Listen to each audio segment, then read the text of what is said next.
여러분 안녕하세요. 낭만 대통령 박덕은 시인의 시사탐방 시간입니다. 오늘은 차기 대통령을 찾아서 이낙연 편으로 가보겠습니다.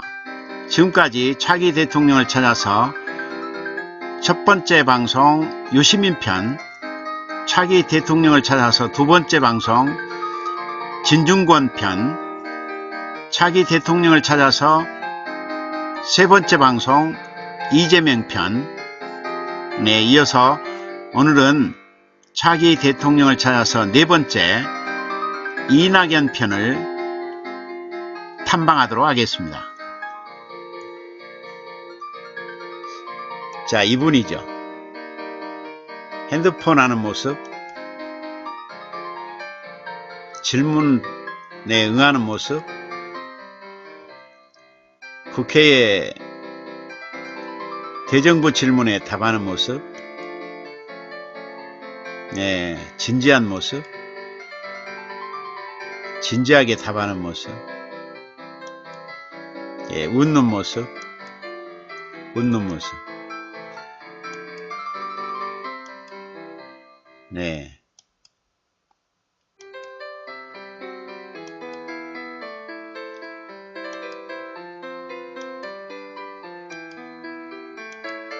자, 환하게 웃는 모습.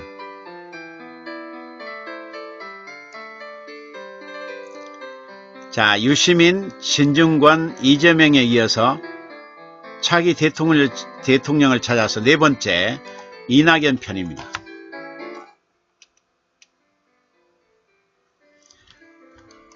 이낙연 씨는 1951년 음력 12월 15일에 태어났습니다. 전남 영광군 법성면 용덕리에서 태어났습니다. 실제 생일은 1951년 음력 12월 15일 신묘생 토끼띠입니다. 근데 호적에는 1952년 12월 20일생으로 되어 있다고 합니다. 이낙연 씨의 본가는 전주이십니다. 조선 태조 이성계의 이복형 완풍대군의 21대 손입니다. 종교는 장로의 개신교이고요. 병역은 카투사 육군 병장 만기제대입니다. 혈액형은 O형이고요. 취미는 등산이라고 합니다. 이낙연 씨의 좌우명은 근청원견, 가까이 듣고 멀리 본다. 뜻은 뭐예요? 낮추어 가까이, 몸은 낮추고 뜻은 높게 라는 뜻이죠. 몸은 낮추어 가까이 듣고 뜻은 높게 멀리 본다, 그런 뜻입니다. 이게 이낙연 씨의 좌우명이라고 합니다. 이낙연 씨의 정치적 성향은 온건 합리주의입니다. 그의 부인인 여인은 김숙희 씨고요. 슬아의 아들 이동환 씨가 있습니다. 이낙연 씨의 아내인 김숙희 씨는 전주여자고등학교 그리고 이화여자대학교 서양학과를 졸업한 뒤에 이화여자대학교 교육대학원에서 미술교육을 전공했습니다. 이후에 서울에서 미술교사로 일하고 있고요. 2013년에 첫 개인전을 연 바 있습니다. 이낙연 씨 아들 이동환 씨는 대학 1학년 때 2001년이죠. 8월 3급으로 현역 입대 판정을 받았어요. 그러나 운동을 하다가 어깨를 다쳐서 탈구 현상이 있었던가 봐요. 2002년 2월 세브란스 병원에서 수술을 받았어요. 2002년 4월과 5월 재검을 받았지만 습관성 어깨 탈골이라고 하는 병명으로 5급 판정을 받았어요. 그래서 군대에 가지 않았어요. 이때 아버지 이낙연 씨는 아들의 입대를 위해서 병무청에 탄원서를 보내는 등 입대 노력을 했으나 규칙상 어렵다는 판정 결과를 받았다고 합니다.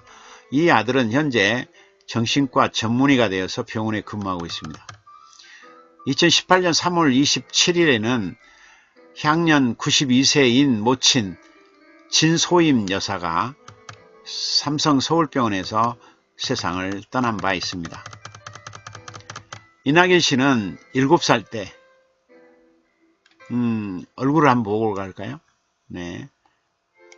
예, 밝게 웃는 모습이네요. 이분이 김숙희 여사입니다. 이낙연 씨와 그의 부인 김숙희 여사입니다. 환한 얼굴, 굳게 담은 입술, 약간 뭔가 못마땅한 표정, 활짝 웃는 모습, 대정부 질문에 답하는 모습, 뭔가 불만인 모습, 심각한 모습, 웃고 있는 모습.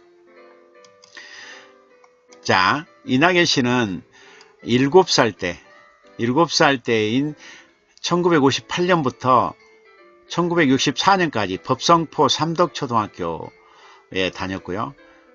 1965년 삼덕초등학교를 졸업했습니다. 그때는 삼덕국민학교였죠. 14세 때인 1965년부터 1967년까지 광주 북성중학교를 다녔고요. 1968년에 광주 북성중학교를 졸업했습니다. 17살 때인 1968년부터 1970년까지 광주 제1고등학교에 다녔고요. 1971년 광주 제1고등학교 제45회 졸업생이 되었습니다. 20살 때인 1971년부터 1974년까지 서울대학교 법과대학에서 공부를 했고요. 24살인 1975년 서울대학교 법과대학 법학학사를 취득했습니다. 28세 때인 1979년에는 동아일보 기자로 채용되어서 근무하게 되죠. 38살인 1989년 12월 동아일보 동경주재 특파원으로 파견됩니다. 1989년 동아일보 출판사에서 80년대 정치 현장이라고 하는 책이 발간되죠. 46세 때입니다. 1999년 10월부터 1999년 2월까지 동아일보 논설위원을 역임합니다. 48세 때인 1999년 11월부터 2002년 2월까지 동아일보 국제부 부장으로 승진하고요. 동아일보에 이렇게 21년간 근무하면서 정치부 차장, 국제부장, 논설위원 등을 두루 경험합니다. 49세 때는 2000년 1월부터 2001년 1월까지 일본 역사교과서 왜곡 시정을 위한 특별위원회 위원으로 활약합니다. 2000년 5월 김대중 대통령의 발탁으로 한평군, 영광군 민주당 후보로 국회의원에 출마해서 이 60.2% 득표율로 당선됩니다. 그래서 2004년 5월까지 제16대 국회의원을 역임합니다. 이 무렵에 두 차례나 새천년 민주당 대변인을 할 정도로 두터운 신임을 받았죠. 그래서 이낙연 씨는 민족의 등불, 행동하는 양심인 김대중 대통령과 아주 각별한 사이로 지냅니다. 이때부터 이제 본격적인 이낙연 씨의 정치 인생이 시작되죠. 얼굴을 다시 한번 볼까요? 네, 이분입니다. 핸드폰 하는 모습. 네, 심각한 표정. 대정부 질문에 답하는 모습. 진지한 표정. 네, 웃는 모습. 웃는 모습이 더 미남으로 보입니다. 항상 웃어야 되겠네요. 웃는 모습. 자, 웃는 모습이 더 미남으로 보입니다. 네. 자, 2000년에는 인사청문회 특별위원회 위원이 되고요. 2000년도에 제16대 국회 예산결산 특별위원회 위원으로 활약합니다. 그리고 같은 해 도서출판 강천에서 세상이야기라고는 저서를 발간하게 되고요. 자, 2000년 6월부터 2002년 5월까지 국회 통일외교통상위원회 위원으로 활약합니다. 2000년 12월부터 2001년 11월까지 새천년 민주당 제1정책조정위원회 위원장으로 활약하고요. 2000년 12월부터 2001년 12월까지 국회 예산결산특별위원회 위원으로 활약합니다. 자, 50세 때인 2001년 11월부터 2002년 4월까지 새천년 민주당 대변인으로 활약하고요. 2002년 대선 당시 선대위, 인수위, 대변인이었던 이낙연 씨는 취임사 작성에 주도적인 역할을 했다고 그래요. 또 열린우리당과 민주당 분당될 때 민주당이 남게 되죠. 51세 때인 2002년 6월부터 2002년 12월까지 새천년 민주당 대변인으로 활약하고요. 2002년 7월부터 2003년 4월까지 국회 국방위원회 간사로 활약합니다. 2002년 9월부터 2002년 12월까지 제16대 대통령 선거대책위 대변인으로 활약합니다. 2002년 12월부터 2003년 2월까지 노무현 대통령 당선자 대변인이 되어 노무현 정부에서도 2차례나 대변인을 맡게 되죠. 그는 대변인 시절 국회 교섭단체 대표 연설문 작성에 참여했고 노무현 대통령 취임사 작성도 맡았다고 합니다. 특히 이 시절 한나라당 이회창 총재의 아들 병역 비리를 파고들어 가지고 노무현 대통령 당선, 또 이회창 후보의 낙선 시키는데 큰 활약을 펼쳤다고 합니다. 52세 때인 2003년 1월부터 2003년 2월까지 제16대 대통령 취임사 준비위원회 위원으로 활약을 했고요. 2003년 3월부터 2003년 8월까지 새천년 민주당 대표 최고위원 비서실장을 하기도 했습니다. 2003년 4월부터 2004년 5월까지 국회 산업자원위원회 위원으로 활약하고요. 2003년 1월부터 2004년 5월까지 국회 과거사 진상규명에 관한 특별위원회 위원으로 활약합니다. 2003년에는 도서출판 도인에서 이낙연의 낮은 목소리가 발간됐고요. 이 무렵 이낙연 씨는 정치 현안과 일본 사회에 관한 다수의 칼럼을 동아일보에 연재하기도 합니다. 자, 아주 바삐 인생을 살아왔네요. 네, 이분입니다. 네. 자, 미남인가요? 미남이에요. 불만인 모습, 진지한 모습, 웃는 모습, 네, 뭔가 못마땅한 모습, 네, 굳은 결심을 하는 모습, 활짝 웃는 모습. 이 모습이 제일 미남이네요. 항상 웃어야 되겠네요. 네, 항상 웃어야 되겠어요.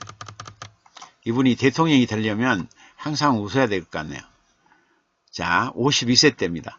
52세 때 2004년 한평군 영광군 민주당 후보로 국회의원 선거에 출마하죠. 55.3%의 득표율로 당선됩니다. 그래서 2008년 5월까지 제17대 국회의원을 역임합니다. 2004년 탄핵 사태 때 이낙연 씨는 자민련 김종호 의원과 함께 반대표를 던지죠. 최소한의 상식에 대한 실천이었고 노무현 대통령과의 의리를 지켰다 합니다. 당시 195명 국회의원 중 단 2사람만이 반대표를 던졌는데 그 2사람이 이낙연 씨하고 김종호 의원이었다고 합니다.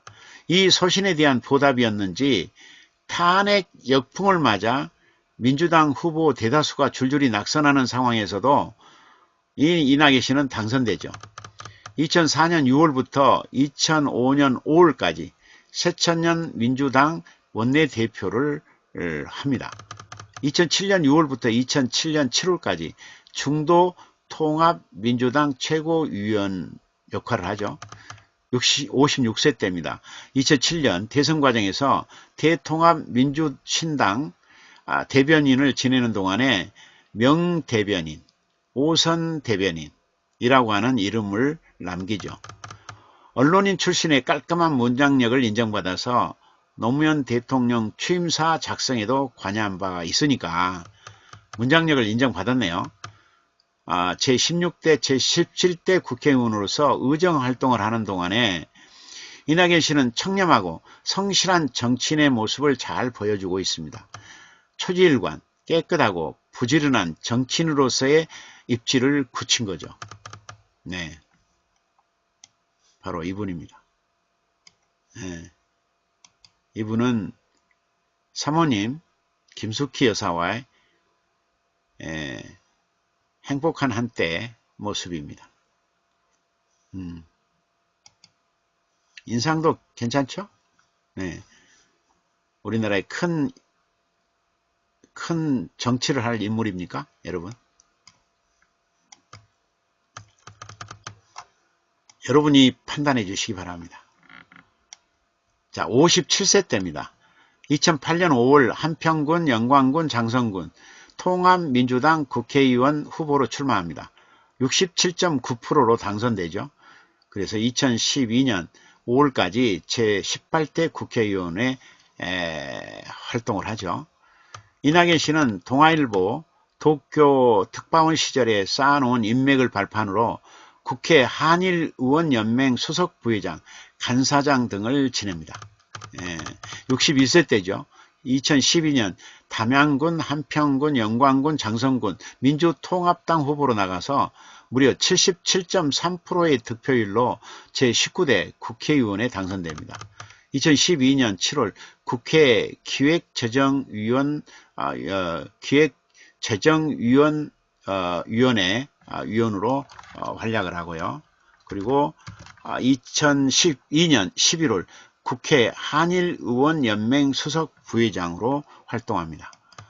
62세 때죠. 2013년 이낙연 씨의 부인 김숙희 씨가 첫 개인전에서 그림 2점을 이 전남개발공사가 900만 원에 구매한 건이 있었어요. 이 건에 대해서 그는 이렇게 해명합니다. 전시회 기간 동안에 작품 구매자가 전남개발공사라는 사실을 알 수 없었다. 구매 시점도 이낙연 씨가 자신이 전남지사로 취임하기 11개월 전이었다고 해명합니다. 네.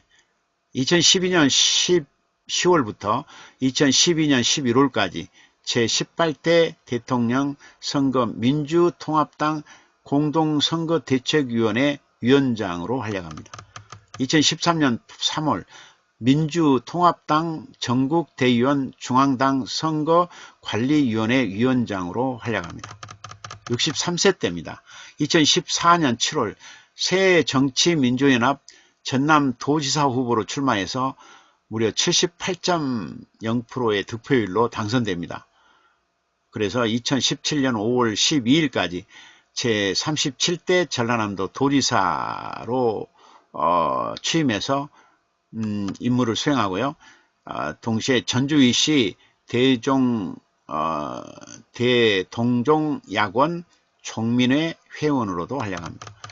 네, 도지사 선거에 출마했을 때 100원 택시와 찾아가는 영화관 서비스 등 이색 공약을 내걸어 가지고 눈길을 끌기도 했죠. 100원 택시란 뭐냐면 전라남도 316개 마을에 사는 사람들이 택시를 부르면 그 마을에서 가장 가까운 버스 정류장까지 100원을 받고 택시가 운행됩니다.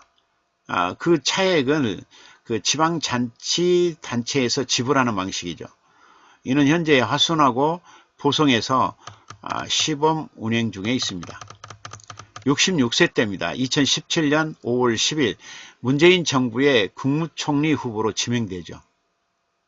이때 이낙연 씨가 인사청문회에 신고한 재산은 16억 원 정도, 부동산은 서초구 아파트 7억 원, 그리고 종로구 토지의 450제곱미터 5억 원, 영광군 대지 및 임야 500여만 원, 그래서 한 16억 원 정도 부동산을 보유하고 있는 걸로 신고했습니다.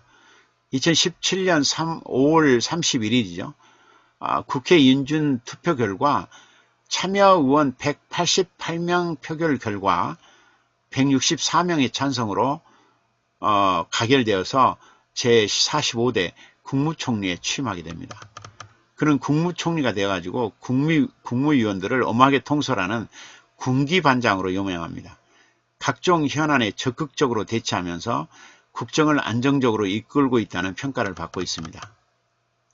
이낙연 씨는 이렇게 말합니다. 문재인 정부는 촛불혁명의 결과이다. 문재인 대통령과 함께 힘을 합쳐 살기 좋은 나라, 평등한 국가, 정의로운 공정한 국가를 만들어갈 계획이다. 김치찌개에 막걸리라도 마셔가면서 야당 정치인들과도 틈나는 대로 소통하겠다. 이렇게 포부를 밝힙니다. 문재인 대통령은 그에 대해서 이렇게 호평합니다. 이낙연 총리는 통합과 화합의 적임자다. 자, 이분입니다. 이분. 인상은 어쩐가요, 여러분? 대통령감인가요? 대통령감이에요? 여러분이 판단해 주시기 바랍니다. 다음은 이낙연 씨의 수상 내역입니다. 여기서 보는 것처럼 이낙연 씨는 7년간 국회의원으로서 국정감사 우수 의원으로 선정이 되는 영광을 누립니다. 우수 국회의원이자 그렇다면 성실하고 그리고 청렴 결백하고 그리고 자기 업무에 최선을 다하는 국회의원임을 입증했죠. 이분의 수상 내역을 연도별로 한번 볼까요? 연도별로 한번 봅시다. 예, 연도별로. 환경실천연합회 선정 친환경정책 최우수 의원. 네. NGO 모니터단 선정 국정감사 2004년, 2005년, 2006년 우수 의원. 네.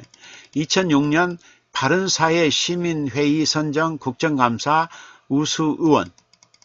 2007년 NGO 모니터단 선정 국정감사 우수 의원. 2007년 제4회 지역신문협회 의정대상. 2007년 바른사회 시민회의 선정 국정감사 우수 의원. 2008년 NGO 모니터단 선정 국정감사 우수 의원.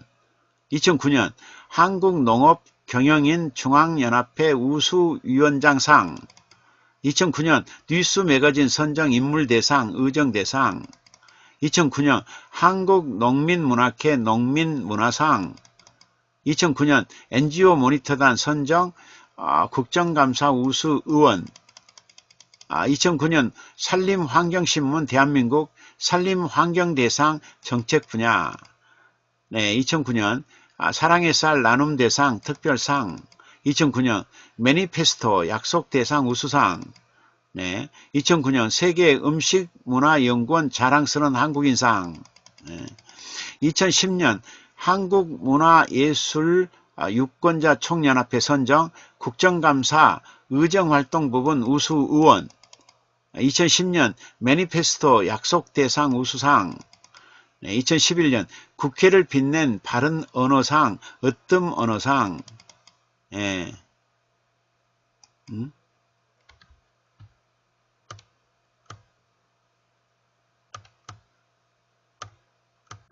으뜸 언어상.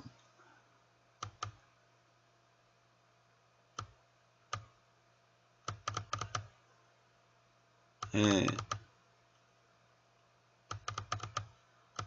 네. 대한노인의 선정 노인복지대상. 예. 2011년 한국문화예술 유권자 총연합회 선정 국정감사 의정활동부문 최우수 의원.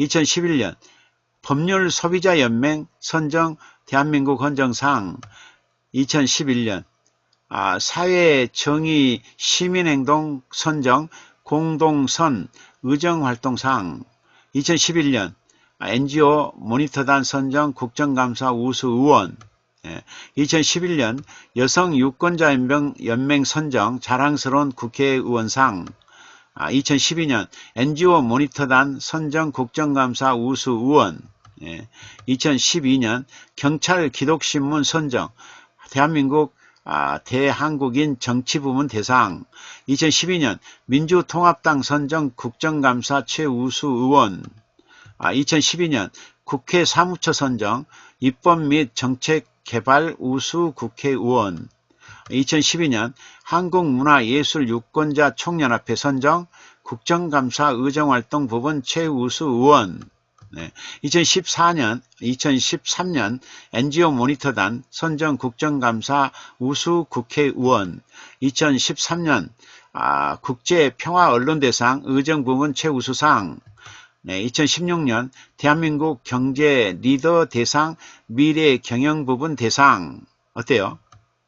네, 이러한 우수 국회의원으로서 우수 의원으로 선정된 흐름을 보면 이분이 확실히 성실한 국회의원이자 청렴결백한 의원임을 입증했군요. 네, 뭐 믿지 않을 수 없게 활동을 했네요. 네, 대단합니다. 네. 자, 이분입니다. 네. 인상이 어떻습니까? 인상이 괜찮아요? 네. 대통령을 해도 될까요? 대통령을 맡겨도 될까요? 여러분이 판단해 주시기 바랍니다. 대통령감인가요? 네. 어때요, 여러분? 여러분이 선정해 주시기 바랍니다. 자, 자유한국당은 대정부 질문에서 문재인 정부는 위헌이라고 주장합니다. 이때 이낙연 씨는 사회주의 본질적 요소 3가지를 제시합니다. 사유재산 불인정, 주요 산업 국유화, 일당 정치는 사실이 아니다. 사유재산 불인정은 왜냐? 부의 양극화가 심화되는 것이 사유재산을 인정한다는 증거다. 주요 산업 국유화는 어떤 주요 산업도 국유화된 바 없다. 일당정치, 원내 정당만 7개다. 결론, 사회주의에 해당되는 것은 한 개도 없다. 이렇게 반박을 했죠. 하루는 문재인 대통령이 이렇게 말했어요. 이낙연 총리를 극찬한 거죠. 국회에서 총리 추천제 주장할 때 제가 그렇게 된다면 이낙연 총리님 같은 좋은 분을 과연 총리로 모실 수 있을 것인가 라고 표현한 적이 있다고. 네. 2017년 9월 11일 국회 대정부 질의에서 자유한국당 박대출 의원이 이렇게 질문합니다. KBS나 MBC에서 불공정한 보도를 한 것을 본 적이 있느냐? 그러니까 이낙연 총리가 잘 안 봅니다. 꽤 오래전부터 좀 더 공정한 채널을 보고 있습니다. 이렇게. 언론 노조가 정확한 방송이 객관적이 될 수 있다고 보십니까? 하고 질문하니까 네, 이낙연 총리 대답. 저는 보도를 경험했던 사람으로서 어느 것이 공정한 보도인가는 알고 있습니다. 개인적으로는 공정한 보도를 보고 있습니다. 그러니까 질문자가 할 말을 잃어버렸습니다. 이로써 이낙연 씨는 당시 KBS나 MBC는 공정한 보도를 하고 있지 않다는 그런 주장을 은근히 하죠. 동시에 공정한 보도에 대한 판단을 당신이 나보다 더 잘할 수 있겠느냐라는 식의 공격도 간접적으로 함으로써 상대방의 입을 다물게 하죠. 이처럼 이낙연 씨는 자신이 기자 출신임을 토론에 10분 발휘하고 있는 거죠. 그는 동아일보에서 21년이죠. 21년간 근무했는데 이때의 경험을 무기로 활용하고 있는 거죠. 이낙연 씨는 상대의 주장에 대한 근거와 가정의 허점을 발견해 가지고 그 주장을 무너뜨리는 기법을 사용하고 있는 거죠. 김성태 의원이 이렇게 비아냥거렸어요. 5주 가면 트럼프 대통령이 아베 총리와 통화하면서 한국이 대북 대화 구걸하는 거지 같다는 그런 기사가 나왔겠느냐 이렇게 말하니까 이에 대해서 이낙연 씨가 이렇게 응수합니다. 네, 김성태 의원님이 한국 대통령보다 일본 총리를 더 신뢰하고 있다고 생각하지는 않습니다. 그러니까 김성태 의원이 총리 이렇게 하고 할 말을 잃어버립니다. 근거에 기반이 되는 기사가 일본 쪽에서 나온 것을 간파한 이낙연 씨가 그 근거를 가져왔을 때 하기 쉬운 가정을 자연스럽게 공격한 거죠. 위의 주장을 하기 위해서는 일본 총리발 기사를 더 신뢰해야 하는데 김성태 의원 입장에서는 대놓고 그 말을 신뢰한다고 하기에는 입장이 좀 곤란했던 거죠. 그래서 말문이 막힐 수밖에 없었던 거죠. 하루는 자유한국당 함진규 의원이 이렇게 말합니다. 핵은 우리 북한이죠. 우리와 미국 사이의 문제, 남조선의 근본 입장이 바로 서지 않는 한 대화는 하나마나 이게 북한의 입장이라고. 이 부분에 대해서 어떻게 생각하냐고 물었어요. 그러니까 이낙연 총리가 이렇게 말합니다. 제가 오히려 되묻고 싶은 것은요. 미국이 대화를 말하면 전략이라고 하고 한국이 대화를 말하면 구걸이라고 하는 그 기준은 무엇인지 이상하다고. 그러니까 질문자가 할 말이 없어요. 그거 구걸이잖아. 이런 주장에 그걸 왜 구걸이라고 보는데? 이렇게. 미국도 대화를 말하는데? 이렇게. 같은 기준으로 보면 미국도 구걸인가? 이렇게. 결국은 너희들은 근거는 없고 구걸로 보려고 하는 것뿐임? 이렇게 반박하는 거죠. 대화는 전략이라는 프레임이고 이는 평화적 문제 해결을 위한 한 방식이라는 근거를 가지고 나서고 있는 거죠. 그래서 대화에서 유리한 고지를 확보하고 있는 이낙연 총리를 만나볼 수 있죠.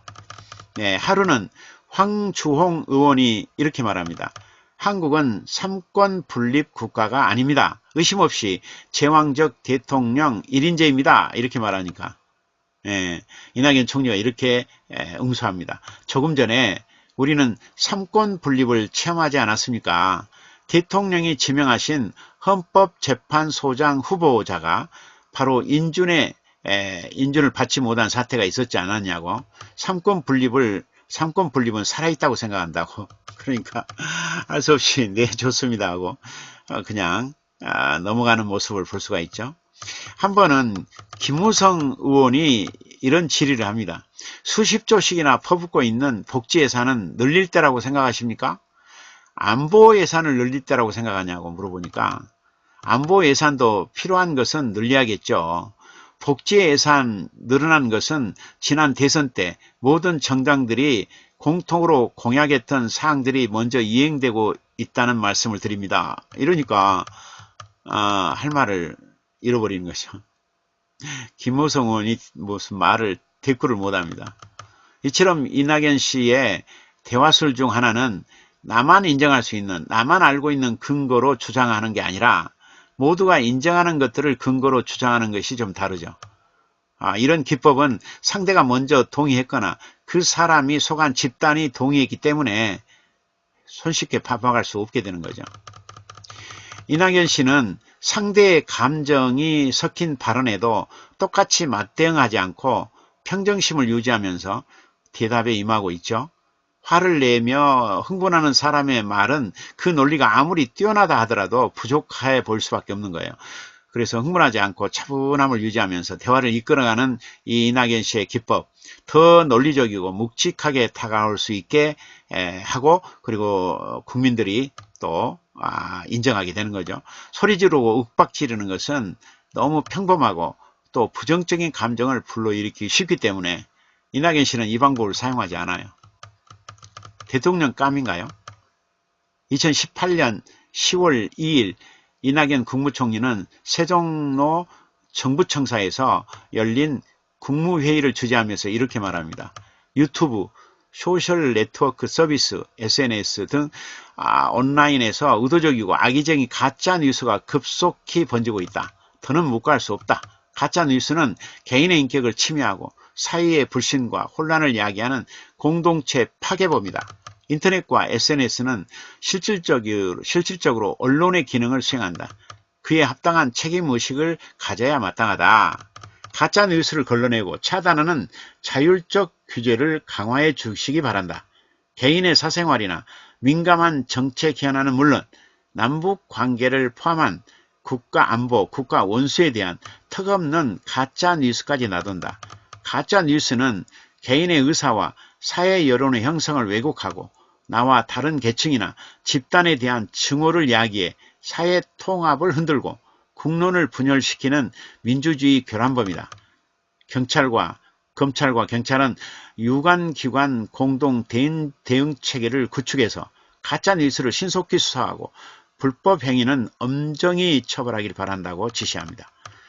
방송통신위원회와 과학기술정보통신부 등 관계부처는 온라인 정보의 생산, 유통, 소비 등의 단계별 제도 개선 방안을 마련해 보고해 주기를 바란다. 이렇게 지시를 합니다. 네. 부디 가짜뉴스가 이 땅에서 사라지기를 바랍니다. 9박 11일간의 쿠웨이트, 포르투갈, 콜롬비아, 에콰도르, 미국 순방을 마치고 2019년 5월 10일 귀국한 이 총리는 문재인 대통령과 송현종 기자와의 그 인터뷰에 관해서 페이스북에 이 같은 글을 올렸습니다.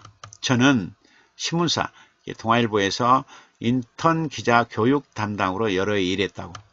그 첫 시간에 저는 늘 이렇게 말씀을 드렸다. 신문의 문자는 들을 문자다. 그러나 많은 기자들은 그걸 물을 문자로 잘못 알고 있다고. 근사하게 묻는 것을 먼저 생각하는 것 같다고. 그게 아니다. 잘 듣는 일이 먼저다. 동사로서의 신문은 새롭게 듣는 일이라고 말합니다. 이로써 이낙연 씨는 송현종 기자의 태도를 자기 특유의 절제된 표현으로 아주 품격 있게 비판해 놓고 있죠. 네. 이분입니다.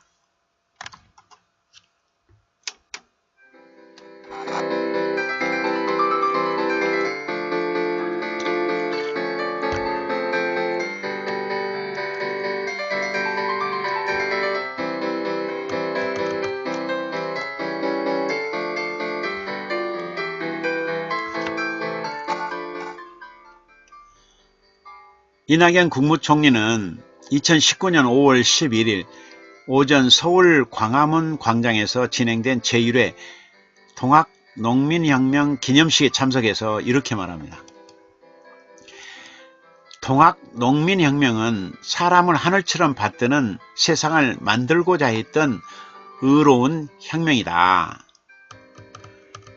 2016년 겨울부터 이듬해 봄까지 계속된 촛불혁명도 잘못된 권력을 백성이 바로 잡는다는 동학정신의 표출이었다. 오늘은 동학농민혁명 125주년이다. 세상의 잘못을 바로잡고자 목숨을 걸고 일어나셨던 전봉돈 장군을 비롯한 동학농민 선열들의 명복을 빈다. 사람을 하늘처럼 받드는 세상을 만들고자 했던 의로운 혁명이 125년 만에 비로소 합당한 인정을 받게 됐다. 오늘에 이르기까지 수고해 주신 모든 분들께 감사를 드린다. 동학농민혁명은 우리의 반만년 역사에서 가장 오랫동안 가장 넓은 지역에서 가장 많은 피를 흘린 민중항쟁이다. 내용에서도 규모에서도 서유럽의 근대 혁명에서도 결코 뒤지지 않는다고. 이낙연 총리는 동학농민혁명에 대해서 이 점을 강조합니다. 우리나라 최초의 반봉건 민주주의 운동이었다. 우리나라 최초의 근대적 개혁운동이었다. 우리나라 최초의 반외세 민족주의 운동이었다. 이 점을 강조합니다. 동학농민혁명은 부패한 지배 세력과 탐관오리들의 가렴주구를 없애고 양반과 상민, 상정과 노비, 여자와 남자, 남자와 여자의 차별이 없는 사회를 만들려고 했다. 노비 문서를 불태우고 청상과부의 재혼을 인정하고 또 토지를 균등하게 분작하도록 했다고. 동학농민군은 경북궁을 무단 점거한 채 국정을 농단하고 이권을 차지하는 일본을 몰아내려고 했다고. 한양으로 진격하던 동학농민군이 공주 우금치에서 관군 일본군 연합군에게 패배했지만 그때 불붙은 민족의식은 일제강점기로 이어졌다고 말합니다. 동학농민혁명은 3.1운동으로 이어졌고 3.1운동은 10년 후 광주학생 독립운동으로 계승됐다고. 해방 이후 4.19 혁명도 또 5.18 민주화운동도 또 6월 항쟁도 모두 다 동학 정신의 뿌리를 두고 있다고 믿는다고 말합니다. 2016년 겨울부터 이듬해 봄까지 계속된 촛불혁명도 잘못된 권력을 백성이 바로잡는다는 동학정신의 표출이었다. 사람이 곧 하늘이라는 인내천의 동학사상, 이것은 민주주의의 근본 철학이라고 강조합니다. 문재인 정부도 사람이 먼저라는 믿음으로 모든 국정을 운영하고 있다. 모든 국민이 평화를 누리고 번영을 추구하는 평화와 번영의 한반도를 실현하고자 노력하고 있다고 말합니다. 모든 국민이 더불어 잘 사는 호영국가를 지향하고 있다. 모든 국민이 법 앞에 평등한 정의국가를 구현하려 하고 있다. 동학농민혁명 이후 계속된 국민의 투쟁과 희생으로 이룬 민주주의 완성을 향해 흔들림 없이 나가야 한다. 민주주의는 단번에 완성되지 않는다. 그 길로 우리 모두 함께 가십시다. 이렇게 강조하고 있는 이낙연의 국무총리의 모습이 어때요? 믿음직합니까? 네, 이분입니다. 믿음직해요. 자, 그의 부인 김숙희 여사와 나란히 한컷 하는 모습이고요. 이 모습이 이낙연 씨의 모습입니다. 여러분이 차기 대통령이 누가 될지 모르겠습니다. 여러분이 판단해 주시기 바랍니다. 낭만 대통령 박덕은 시인의 시사탐방에서는 차기 대통령을 찾아서 달리고 있습니다. 계속 차기 대통령감을 찾아보겠습니다. 차기 대통령을 찾아서 1부는 유시민 편, 차기 대통령을 찾아서 2부는 진중권 편, 차기 대통령을 찾아서 3부는 이재명 편을 했고요. 오늘은 차기 대통령을 찾아서 네 번째 이낙연 편을 살펴봤습니다. 자, 여러분들이 두루 살펴보시고 차기 대통령감을 꼭 찾아주시기를 바랍니다. 네, 지금까지 낭만 대통령 박덕은 시인의 시사탐방 차기 대통령을 찾아서 제4부 이낙연 편이었습니다.